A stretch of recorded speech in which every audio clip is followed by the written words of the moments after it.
अस्सलामुअलैकुम, आप देख रहे हैं होराइजन न्यूज़ एचडी। खबर शामिल करते हैं साहिवाल से। साहिवाल आर्ट्स काउंसिल के ज़ेर एहतमाम नेशनल एक्शन प्रोग्राम के तहत मुआशरे में अमन और भाईचारे के फ़रोग के लिए महफिल समा और सूफ़ी रक़्स का एहतमाम किया गया। प्रोग्राम का बाकायदा आगाज़ तिलावत कलाम पाक से किया गया और नात रसूल मक़बूल सल्लल्लाहु अलैहि वसल्लम पेश की गई। प्रोग्राम के मेहमान ख़ुसूसी वफाकी वज़ीर बराए तख़फ़ीफ़ गुरबत और समाजी तहफ़्फ़ुज़ पीरज़ादा सैयद इमरान अहमद शाह थे।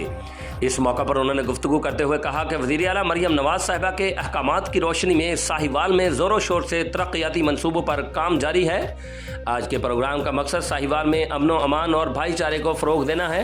मज़ीद इस मौका पर सूबाई असम्बली मोहम्मद अरशद मलिक कासिम नदीम, पीर वलैद शाह खग्गा, राना रियाज अहमद और नवीद असलम खान लोधी, साबिक़ चेयरमैन शहजाद खान, कमिश्नर साहिवाल शुएब इकबाल सैयद और डिप्टी कमिश्नर शाहिद महमूद ने भी बाकायदा शिरकत की। मज़ीद इस मौका पर सहाफ़ी बरादरी, वकला व दीगर शहरियों ने बड़ी तादाद में शिरकत की।